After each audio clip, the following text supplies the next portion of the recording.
والسلام على المرسلين والحمد لله رب العالمين. اللهم صل على سيدنا محمد وعلى آل سيدنا محمد وبارك وسلم. اللهم صل على سيدنا محمد وعلى آل سيدنا محمد وبارك وسلم. اللهم صل على سيدنا محمد وعلى آل سيدنا محمد وبارك وسلم. حاضرین محترم، سامعین عالی مقام، ادب اور احترام، تقدس کے لائق معزز بزرگوں، عزیزوں اور دوستوں، اللہ تعالیٰ کی توفیق اور عنایت سے ہم نماز سنت کے مطابق کیسے پڑھیں، اس عنوان پر آپ حضرات کافی دنوں سے نماز سے متعلق مختلف باتیں سنتے آئے ہیں. تقریباً 10 سے زیادہ قسطیں ہو چکی ہیں. نماز کے فرض عین نمازوں کے ذکر کرنے کے بعد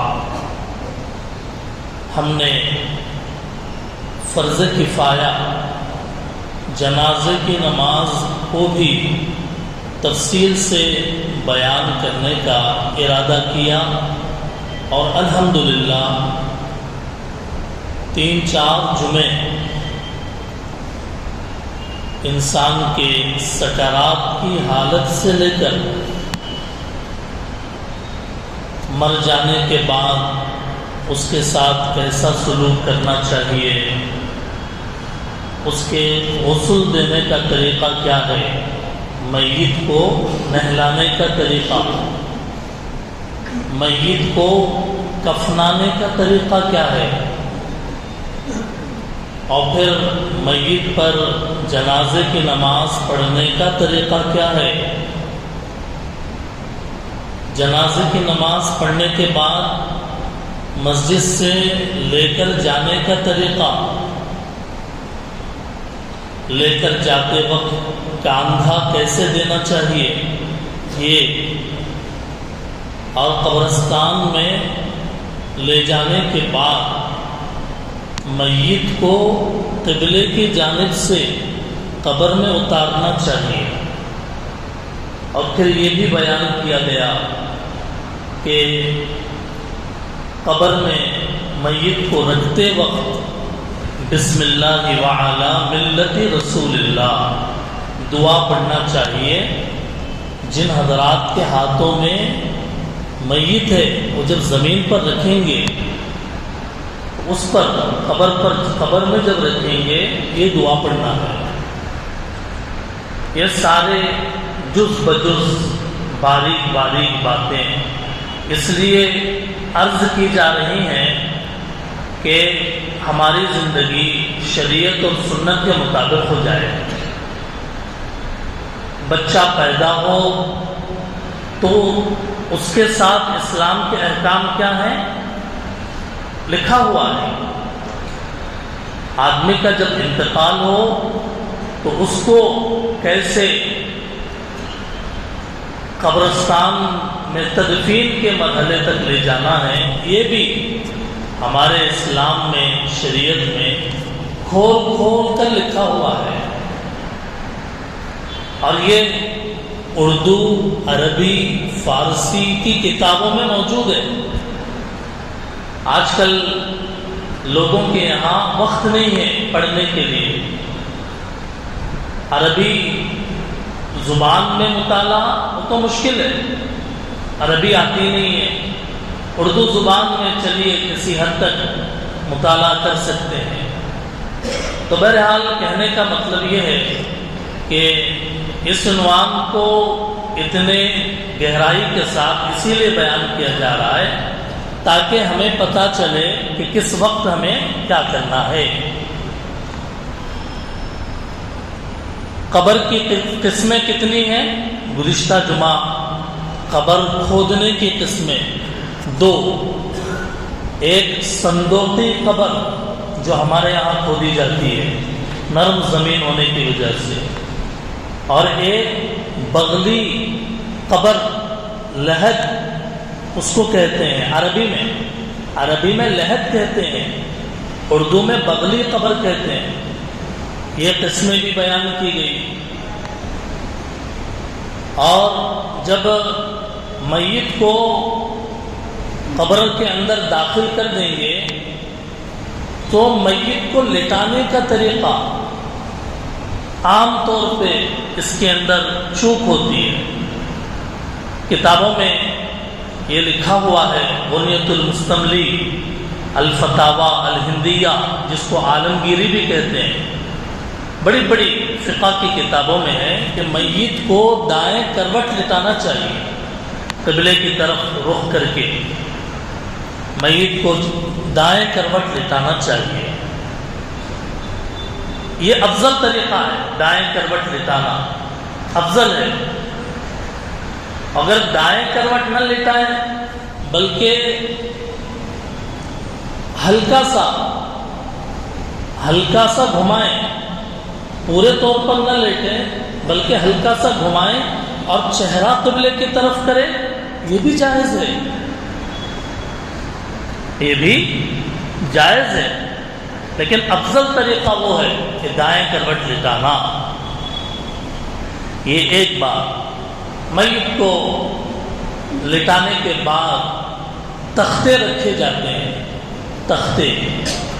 تختے سرہانے کی جانب سے رکھنا شروع کرنا چاہیے، جدھر میت کا سر ہے اس جانب ایک تختہ، پھر اس کے بازو میں، پھر اس کے بازو میں، اس طریقے سے تختے رکھنا چاہیے۔ تختوں پر بوریا جو جنازہ ڈولے کے ساتھ آتا ہے وہ قبر کے اندر ڈالنا ضروری نہیں ہے، بوریا قبر کے اندر ڈالنا ضروری نہیں ہے۔ البتہ اگر تختے رکھنے کے بعد درمیان میں کھلی جگہ رہتی ہے، کبھی کبھی صحیح نہیں کھودنے کی وجہ سے یا مٹی گر جانے کی وجہ سے تختے رکھنے کے بعد بھی بیچ میں گیپ آتا ہے، یا تو بھیگی ہوئی مٹی رکھ کر اس کو پیک کریں، یا پھر یہ کہ وہ بوریا بھی اس کے اوپر رکھ کر اس سوراخ کو، تاکہ مٹی میت کے جسم پہ نہ گرے، اس سوراخ میں سے رکھنا چاہیں تو رکھ سکتے ہیں، حرج نہیں ہے۔ البتہ ڈائریکٹ مٹی میت کے جسم پر نہیں ڈالنا چاہیے، ادب کے خلاف ہے۔ تختے رکھنا چاہیے بانس وغیرہ کے، اور پھر اس کے اوپر مٹی ڈالنا چاہیے۔ مٹی ڈالنے کا طریقہ کیا ہے؟ مٹی ڈالنے کا طریقہ یہ ہے کہ کم از کم 3 مٹھی مٹی ہاتھ میں لینا ہے، پہلی مٹھی، دوسری، تیسری۔ پہلی مٹھی لیتے ہوئے دعا پڑھیں، منہا خلقناکم، اور ڈال دیں، میت کے سر کی جانب ڈال دیں۔ دوسری مٹھی لی ہاتھ میں، وفیہا نعیدکم، دعا پڑھنا چاہیے، کوئی دعا، ومنہا وفیہا نعیدکم، درمیان میں ڈالنا چاہیے، قبر کے بیچ میں۔ اور تیسری مرتبہ مٹھی میں مٹی لے اور پیر کی طرف ڈالے، مٹھی لیتے وقت تیسری مرتبہ، وَمِنْهَا نُخْرِجُكُمْ تَارَةً أُخْرَى، یہ پڑھنا چاہیے۔ اب پوری دعا کیا ہے؟ مِنْهَا خَلَقْنَاكُمْ وَفِيهَا نُعِيدُكُمْ وَمِنْهَا نُخْرِجُكُمْ تَارَةً أُخْرَى۔ یاد ہے آپ کو یہ دعا؟ یاد کر لیں، مختصر دعا ہے۔ مِنْهَا خَلَقْنَاكُمْ، اسی مٹی سے ہم نے تم کو پیدا کیا، وَفِيهَا نُعِيدُكُمْ، اسی مٹی میں ہم تم کو لوٹائیں گے، وَمِنْهَا نُخْرِجُكُمْ تَارَةً أُخْرَىٰ، اسی مٹی سے تم کو دوبارہ ہم زندہ کریں گے۔ سبحان اللہ۔ پیدائش کا بھی ذکر، قبر میں جانے کا بھی ذکر، پھر دوسری مرتبہ جب اسرافیل علیہ السلام سور پھونکیں گے اس وقت زندہ ہونے کا بھی ذکر اس کے اندر موجود ہے۔ اس کے بعد کیف متفق، مٹی ڈال سکتے ہیں، یہ مٹی ڈالنے کا طریقہ ہے۔ مٹی ڈالتے ڈالتے جب قبر بھر جائے تو قبر کے اوپر مٹی زیادہ ڈالیں۔ کتنی اونچائی ہونی چاہیے؟ عام لیول جو زمین کا ہوتا ہے اس سے کم از کم ایک بالش، اس سے اگر کچھ زیادہ ہو جائے تو بھی حرج نہیں ہے، ایک بالش کم از کم اونچی ہو اور مٹی زیادہ ڈالیں، کیونکہ اب یہ مٹی اندر دھسے گی، اندر اترے گی یہ مٹی۔ 2-3 دن کے بعد پھر ایک نظر ڈالیں کہ اگر مٹی اندر دھس گئی ہے تو کچھ مٹی اور اضافہ اس میں کر سکتے ہیں۔ اور قبر کو چوکونی نہیں بناتے ہیں، سب کو معلوم ہے کوہان کے مانند ہوتی ہے، اونٹ کی جو کوہان ہوتی ہے اس کے مانند ہوتی ہے، ایسے چوکور نہیں ہوتی ہے بلکہ کوہان کے مانند ہوتی ہے تمام ہر طرف۔ اور پھر سر کی جانب میں ایک بڑا پتھر لمبا اور پیر کی جانب میں ایک چھوٹا پتھر علامت کے طور پر رکھا جاتا ہے، اور رکھنے کا مقصد ہے کہ بھئی یہاں سے یہاں تک یہ قبر ہے۔ کیوں؟ اس لیے کہ اگر یہ پتہ نہیں ہوگا اور زمین دھس کر لیول ہو جائے تو پھر عام لوگ چلیں گے اس پر، اور قبر پر چلنا بہت بڑا گناہ ہے، قبر کے اوپر چلنا بہت بڑا گناہ ہے۔ حدیث کے اندر کتاب میں ہے کہ انگارے پہ چلنا آسان ہے، انگارے پہ چلنا، بھئی تم میں سے کوئی قبر پہ نہ چلے، چاہے تو انگاروں پہ چل لے۔ مطلب یہ ہے کہ اتنی بڑی گناہ کی بات ہے قبر کے اوپر چلنا، قبر کے اوپر پھلانگنا، بھاگنا، دوڑنا اور قبروں کو کھندلتے ہوئے چلے جانا بہت بڑی غلطی ہے یہ۔ اس لیے علامت کے طور پہ 2 پتھر رکھے جاتے ہیں۔ اچھا، قبر بننے کے بعد اوپر پانی چھڑکتے ہیں، پانی لے کر ڈالتے ہیں۔ اللہ کے نبی صلی اللہ علیہ وسلم کے بیٹے حضرت ابراہیم کا جب انتقال ہوا تو اللہ کے نبی نے قبر بنانے کے بعد میں، ہو جانے کے بعد میں پانی منگوایا، اور پھر سر کی جانب سے شروع کر کے پیر، پھر پیر کی جانب سے پھر سر، اس طریقے سے آپ نے پانی چھڑکا تاکہ مٹی بیٹھ جائے اچھی طریقے سے۔ تو پانی چھڑکنے کا بھی ثبوت مل گیا۔ قبر بیٹھ جائے تو دوبارہ مٹی ڈال کر درست کر سکتے ہیں۔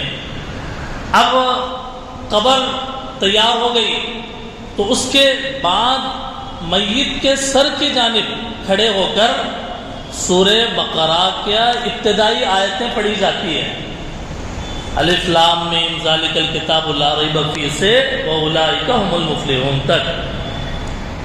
اور پیر کی جانب جب سرانے کو یہ قرأت ہو جائے، پڑھنے والا پھر پیر کی جانب چلا جائے اور وہاں کھڑے ہو کر سورہ بقرہ کی اخیر کی آیتیں، آخری رکوع للہ ما فی السماوات و ما فی الارض آمن الرسول بما انزل، وہ پیر کی جانب پڑھ لے۔ تو یہ قرآن کی تلاوت، اس کے اندر 2 اختیار ہیں، چاہے تو بلند آواز سے پڑھے زور سے تاکہ سب کو سنائی دے، یہ بھی ممکن ہے، اور دوسری شکل یہ ہے کہ آہستہ آواز سے بھی پڑھ سکتا ہے۔ قرأت دونوں طریقے سے جائز ہے۔ اب قرأت ہو جائے تو اس کے بعد دعا کر لیں۔ اللہ کے نبی صلی اللہ علیہ وسلم نے فرمایا اذا فرغ من دفن المیت فقال استغفروا لاخیکم، جب میت کو دفن کرنے سے تم فارغ ہو جاؤ تو اپنے بھائی کے لیے مغفرت کی دعا کرو۔ یہ جو بھائی چلا گیا یا بہن چلی گئی، ان کے لیے مغفرت کی دعا کرو اور ثابت قدمی کی دعا کرو اللہ سے، کہ اللہ ان کو ثابت قدم فرمائیے۔ اللہ کے نبی فرماتے ہیں کیونکہ اب ان سے سوال سوال و جواب ہوگا، قبر کے اندر سوال و جواب ہوتا ہے۔ اس لیے اللہ کے نبی نے فرمایا کہ جب تدفین ہو جائے تو اب استغفار بھی کرو، مغفرت بھی طلب کرو اور ان کے ثابت قدمی کی دعا کرو۔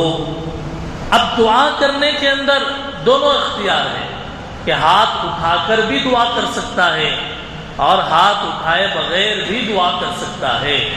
یہ مسئلہ اصل میں اس لیے اہم ہو گیا کہ قبرستان میں جب قبر کے سامنے ہاتھ اٹھاتے ہیں تو عام طور پر دیکھنے والوں کو ایسا محسوس ہوتا ہے کہ یہ قبر والے سے مانگ رہے ہیں، قبر سامنے اور وہاں جا کر ایسے ہاتھ اٹھا کر دعا کر رہے ہیں، تو ایسا ڈاؤٹ پیدا ہوتا ہے کہ بھئی یہ مانگنے والا کیا قبر سے مانگ رہا ہے؟ اس لیے کہا کہ اگر ہاتھ اٹھائے بغیر دعا کرنا ہو، آپ کو ہاتھ یوں اٹھائے بغیر ہاتھ چھوڑ کر دعا کرنا ہو، کر سکتے ہیں آپ۔ اس کے لیے آپ جس حالت میں کھڑے ہوئے ہیں اس حالت میں آپ دعا کر لیں، اور اگر نہیں ہاتھ اٹھا کر دعا کرنا ہے تو حکم یہ دیا کہ قبلے کی طرف پھر جاؤ، سامنے قبر کے دائیں بائیں اگر کھڑے ہوئے ہیں تو قبلے کی طرف رخ کر لو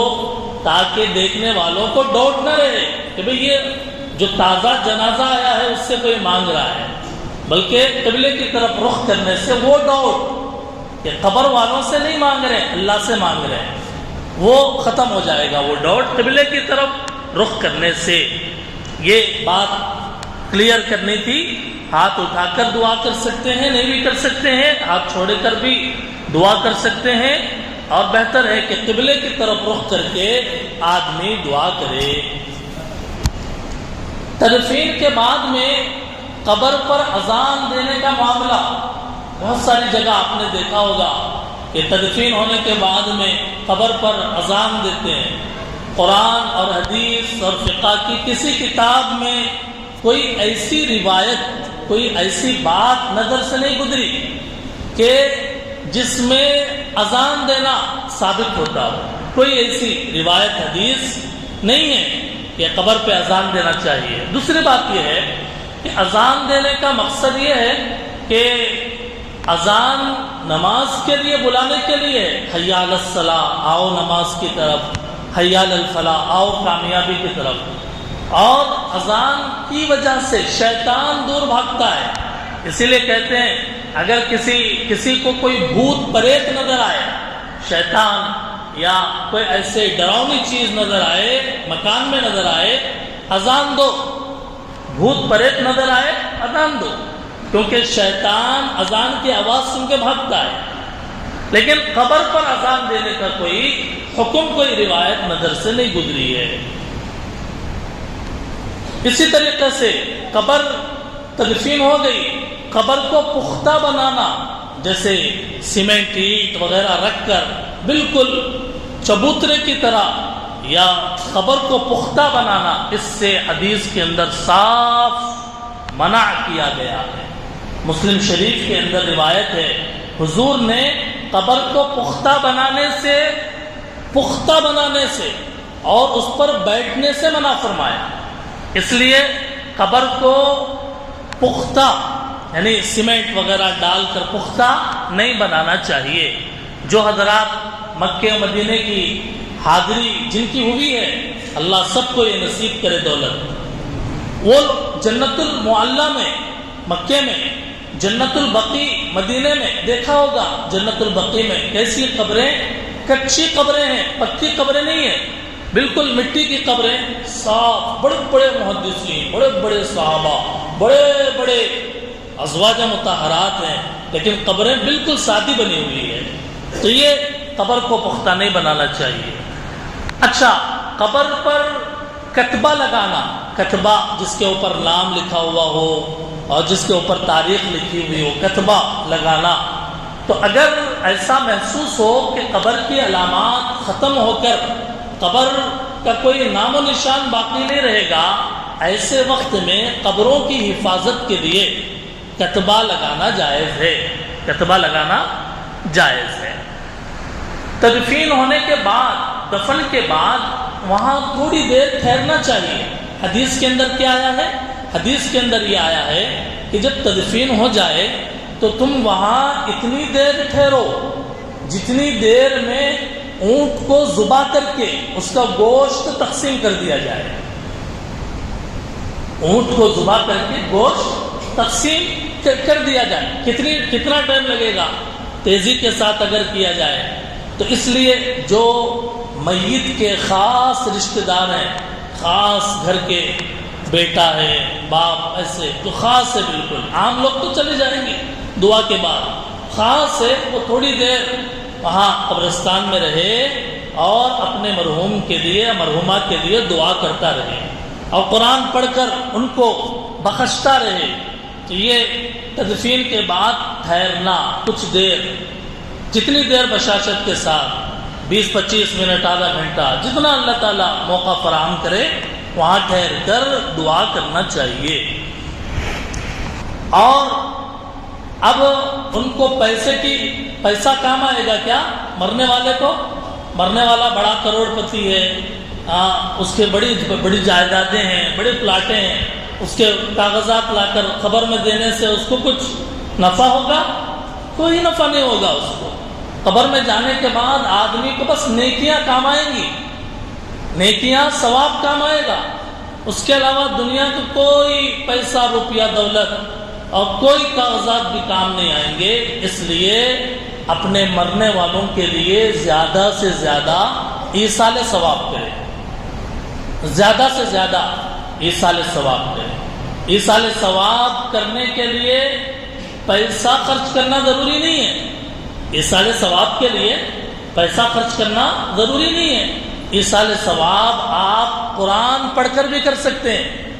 مدرسے کے اندر قرآن پڑھوا دیا اور کھانا کھلا دیا اور کہا کہ بھئی فلاں مرحوم کے لیے دعا کریں کہ اللہ ان کی مغفرت فرمائے، یہ بہت بہترین عمل ہے، یہ اچھا عمل ہے۔ ایصال ثواب کا مقبول طریقہ ہے یہ۔ ایصال ثواب کی ایک شکل یہ ہے کہ آدمی کو جو سورہ یاد ہے، جو سورہ یاد ہے، الم تری الی قریش رأیت الذی انا اعطینا، یہ بھی قرآن ہی ہے نا بھائی۔ اور قرآن ایک حرف پر اللہ 10 نیکیاں دیتے ہیں۔ اللہ ایک حرف پر کتنے نیکیاں دیتے ہیں؟ 10 نیکیاں۔ اخلاص کے ساتھ اگر کریں گے اور بہت نیکیاں۔ تو جتنا قرآن یاد ہے آپ وہ قرآن پڑھیں، ایک بار ہو گیا، 2-3 بار پڑھ لیں آپ، اور پڑھ کر دعا کریں کہ اے اللہ، ایصال ثواب کرنے کا طریقہ، اے اللہ میں نے جو قرآن پڑھا ہے اس کا ثواب ہمارے مرحوم بھائی، نام لے کر کہیں کہ مرحوم بھائی یا بہن کے اے اللہ روح تک پہنچائیے، اس کا ثواب ان کو پہنچائیے۔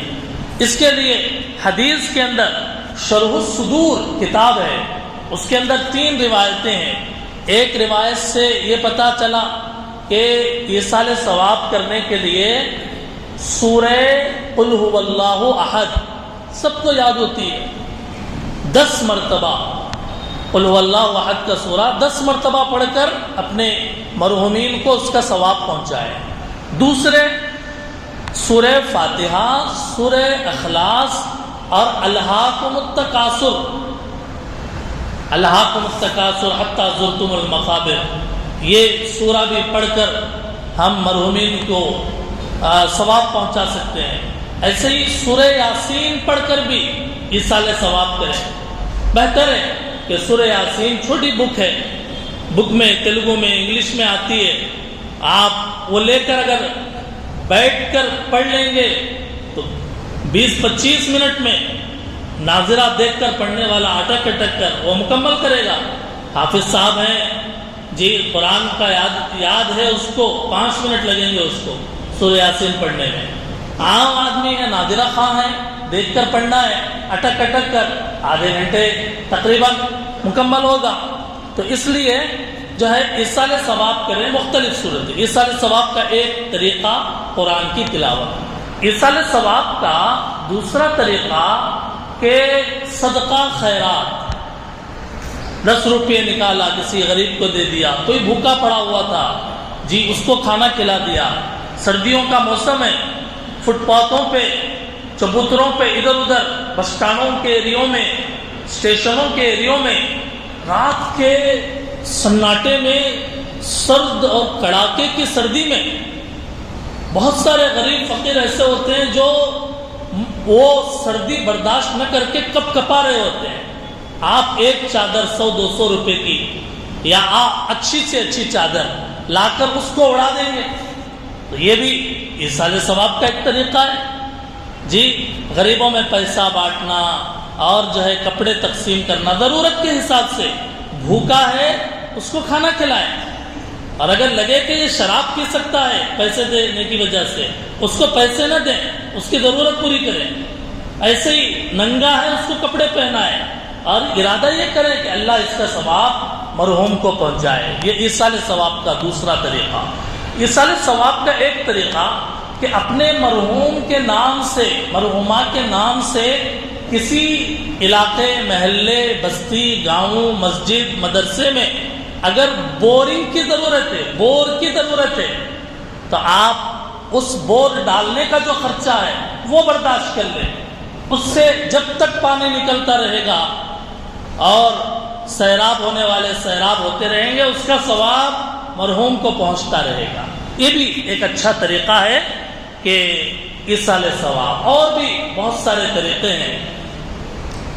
بہرحال تدفین ہونے کے بعد بہت ساری جگہ دیکھا ہوگا کھجور تقسیم کرتے ہیں، کھجور بانٹتے ہیں. بھئی یہ جو سوکھے کھجور آتے ہیں وہ بانٹ رہے ہیں، تو یہ کوئی شرعی عمل نہیں ہے. بھئی غم کا موقع ہے، کھجور تو شادی کے موقع پہ تقسیم کرتے ہیں. سمجھ میں آتی ہے بات کہ ایک دلہا دلہن شادی ہو گئی لڑکا لڑکی کی، کھجور خوشی کا موقع ہے. ارے بھائی مرحوم کا انتقال ہو گیا، آپ کون سی خوشی منا رہے ہیں؟ تو یہ غلط ہے. ایک مرتبہ رمضان کا مہینہ، رمضان کے مہینے میں دوپہر کے وقت میں کھجور تقسیم کر رہے ہیں اور لوگ لے کر کھا رہے ہیں. رمضان کا مہینہ، اس کی ایک بے حرمتی. اور پھر قبرستان کا ماحول، آخرت کو یاد کرنے کا، کھانے کا ماحول تو نہیں ہے. اور مٹھائی، میٹھا جو کھاتے ہیں خوشی کے موقع پہ، غم کے موقع پہ تو نہیں کھایا جاتا. تو یہ غلط بات ہے کہ تدفین کے بعد کھجور یا مٹھائی تقسیم کرنا بے محل اور مروت کے خلاف ہے. آخری چند باتیں عرض کر کے میں اپنی بات مکمل کرتا ہوں کہ میت کو جب غسل دیتے ہیں، کچھ اغلاط ایسی ہیں، میت کو غسل دینے کے وقت میں عام طور پر ایسا خیال کیا جاتا ہے کہ وہ غسل کا پانی پیروں میں نہیں آنا چاہیے یا وہ عام نالی میں نہیں جانا چاہیے. یہ بھی کوئی درست بات نہیں ہے. آپ اگر چاہے تو ایک گڑھا کھودیں جیسے کہ کھودا جاتا ہے، کوئی ضروری نہیں ہے، چاہے تو کھود لیں. اور اگر چاہے تو وہ پانی بہہ کر، جیسے زندہ آدمی نہاتا ہے تو پانی چلا جاتا ہے نالیوں میں، ویسے جانے میں کوئی حرج نہیں ہے. ایسا منع ہونا کہ بھئی وہ پانی ادھر نالیوں میں نہ جائے یا پیروں میں نہ آئے، ایسی کوئی بات کتابوں کے اندر مذکور نہیں ہے. ایسے ہی جنازے کی نماز کے وقت میں ایک غلطی یہ کرتے ہیں کہ ہر تکبیر پر امام صاحب اللہ اکبر بولے، آسمان کی طرف، ہر تکبیر پہ آسمان کی طرف نظر اٹھا کر دیکھتے ہیں، پھر باندھتے ہیں. اللہ اکبر بولے، پھر آسمان کی طرف دیکھا، پھر ہاتھ باندھا. تو یہ جنازے کی نماز میں، عام نمازوں میں بھی ادھر ادھر نہیں دیکھنا ہے، آسمان کو نہیں دیکھنا ہے، اوپر کو یا ادھر ادھر نہیں دیکھنا ہے. جنازے کی نماز میں بھی تکبیرات کہتے وقت نظر نیچے رہے، آسمان کی طرف نظر اٹھانا یہ ایک غلطی ہے. ایسے ہی ایک غلطی یہ بھی رائج ہے کہ میت کے گھر میں، جس گھر کے اندر جنازہ ہوا، اس گھر میں یا محلے میں لوگ یہ کہتے ہیں کہ بعض مرتبہ کہ جب تک میت گھر کے اندر ہو پانی بھی نہیں پینا، تم کھانا بھی نہیں کھانا، کوئی چیز استعمال نہیں کرنا، ایسا لازم سمجھا جاتا ہے. حالانکہ یہ غلط ہے کہ بھائی ضرورت مند ہے، مان لیجئے شوگر پیشنٹ ہے، وہ پریشان ہے بیچارہ، نہیں کھائے گا تو طبیعت خراب ہو جائے گی. اب خواہ مخواہ اس پر زبردستی ہو جائے گی کہ بھئی میت رکھی ہوئی ہے، وہ اپنا وقت مکمل کیے وہ جا رہا ہے. تو آپ کو اگر کھانے کی، پینے کی، پانی کی ضرورت ہے تو بقدر ضرورت آپ استعمال کر سکتے ہیں. عیاشی تو کوئی نہیں کرتا. عیاشی تو کوئی نہیں کرتا کہ جنازہ ادھر رکھا ہوا ہے، ادھر گوشت بھون کر کھا رہے ہیں، ایسا تو نہیں کرتا نا کوئی.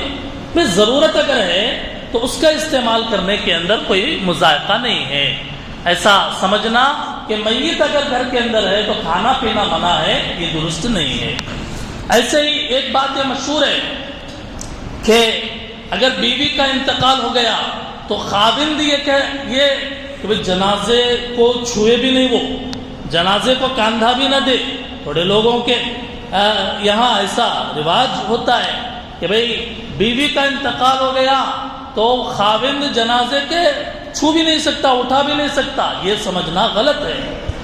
ایک لمبی زندگی میاں بیوی نے گزاری، خاوند شوہر اس کا زیادہ مستحق ہے کہ وہ جنازے کو اٹھا سکتا ہے، حرج نہیں ہے. جنازے کو اٹھانے میں ایک غلطی یہ کرتے ہیں کہ جنازے کو کاندھا دینے میں چار طرف کاندھا دینا چاہیے، بیچ سے نہیں اٹھانا چاہیے. چاروں کونوں کو پکڑ کر کاندھا دینا چاہیے. درمیان میں بیچ میں سے اٹھانا اس کی ضرورت نہیں ہے. اصل طریقہ جنازہ لے کر جانے کا وہ.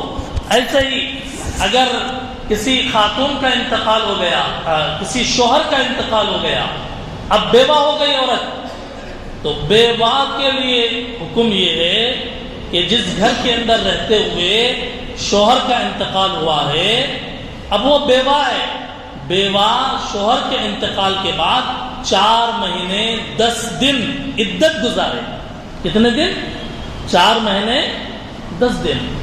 4 اشہر و 10 قرآن میں ہے، دوسرے پارے میں سورہ بقرہ میں ہے کہ بیوہ جب شوہر کا انتقال ہو گیا 4 مہینے 10 دن جس گھر کے اندر رہتے ہوئے میاں بیوی رہ رہے تھے، انتقال ہو گیا، اس کے اندر وہ عدت گزارے 4 مہینے 10 دن.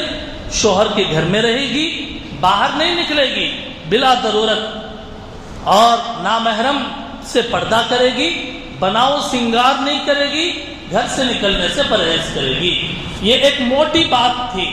جنازے کے مرحوم کے انتقال کے بعد سوگ جو مناتے ہیں، یعنی غم جو مناتے ہیں، عورت 4 مہینے 10 دن تک وہ گویا کہ یہ اہتمام کرے گی.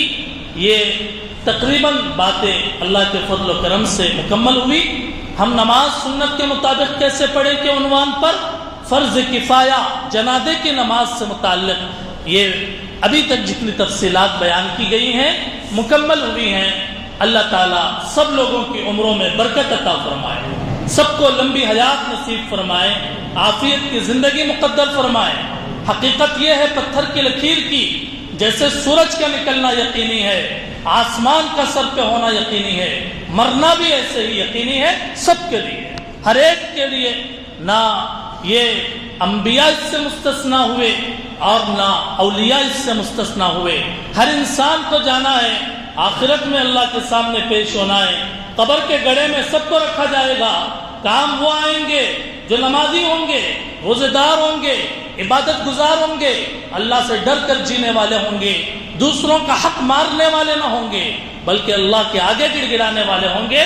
اللہ تعالیٰ ایسی زندگی ہمیں نصیب فرمائے کہ ہمیں اللہ قبر کے عذاب سے بھی بچائے، حشر کی رسوائی سے بھی بچائے. یہ جنازے کی تفصیلات اب مکمل ہوئی ہیں. اگر ان تفصیلات کے اندر کوئی مسئلہ نہیں آیا یا کوئی بات ذہن میں کھٹک رہی ہے تو تنہائی میں آپ ہم سے اور یا کسی جاننے والے سے آپ پوچھ کر معلوم کر سکتے ہیں. اللہ تعالیٰ تا دم حیات اپنے ایمان و استقامت کے ساتھ جینے کی توفیق عطا فرمائے. ہم سب کا اللہ تعالیٰ ایمان پر، کلمے پر خاتمہ فرمائے. لا الہ الا اللہ محمد رسول اللہ وآخر دعوانا ان الحمد للہ رب العالمین.